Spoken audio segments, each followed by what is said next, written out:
ওয়াজ মাহফিল এটা অনেকটা এখন ফ্যাশন, বক্তাও ফ্যাশন, শ্রোতাও ফ্যাশন। হয়তো মুন্সিগঞ্জের মানুষ ভালো, অধিকাংশ ক্ষেত্রে দেখা যাচ্ছে বক্তার দান্দাও একটা, শ্রোতার দান্দাও আরেকটা। আল্লাহকে সন্তুষ্টি করার জন্য ওয়াজ করা এবং শোনা এটা বর্তমানে একটু কম পাওয়া যায়। কথা বলেন, ঠিক বললাম কিনা? আর একটু সহজে বোঝেন, আজ থেকে 20 বছর পূর্বে যেই পরিমাণ ওয়াজ মাহফিল শোনার বাংলাদেশে হইত, বর্তমানে কিছু কমছে না বাড়ছে? শুধু বাড়ছে না, অনেক। কিন্তু যেই পরিমাণে ওয়াজ মাহফিল বেড়েছে ওই পরিমাণে হেদায়েতের সংখ্যাও কি বেড়েছে? পাওয়া যায় না।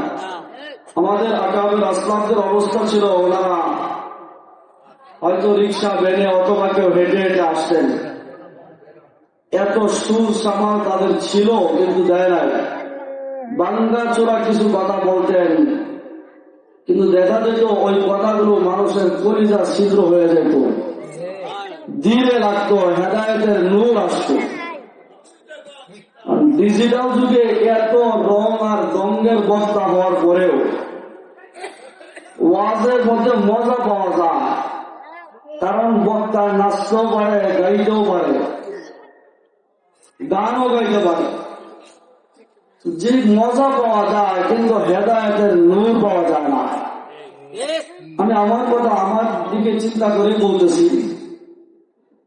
যে আমার নিয়ত হলো ভাইরাল হওয়া, আর ওয়াজে যদি মোটামুটি একটু সাইজ মতো করা যায় তাহলে হাদিয়ার ডিমান্ডটা পকেটটা বড়া। শ্রোতার নিয়ত হলো হুজুরের সুরটা কেমন, সুর মায়েরা পিছনে পড়লো কিনা, হাসাইলো কিনা, নাচাইলো কিনা, কান্দাইলো কিনা। আর যদি তুই একটা গান গায় তাহলে তো মাশাআল্লাহ। তো সুর শোনা অধিকাংশ শ্রোতার উদ্দেশ্য, সব না।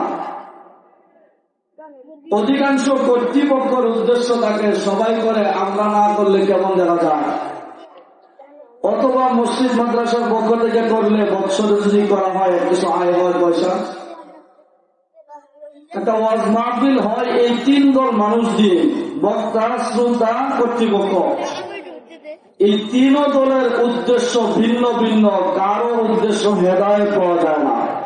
ইল্লা মাশাআল্লাহ আছে কিছু, সব না। তো হেদায়েত আসমান থেকে পড়ে যাবে। অথচ আমি বক্তার উদ্দেশ্য হওয়া দরকার ছিল আল্লাহর সন্তুষ্টি, হেদায়েত। আপনাদেরও শোনার উদ্দেশ্য ছিল হেদায়েত। যারা আয়োজন করেছে তাদের উদ্দেশ্য থাকা দরকার ছিল হেদায়েত। যদি উদ্দেশ্য থাকতো তখন না আল্লাহর পক্ষ থেকে হেদায়েতের নূর আসতো। কথা বলেন, ঠিক বললাম কিনা?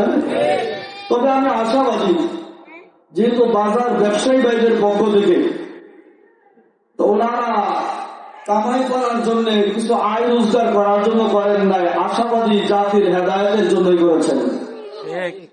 আপনারা যারা বসছেন, আশা করি আপনারা হেদায়েতের নিয়তেই বসেছেন।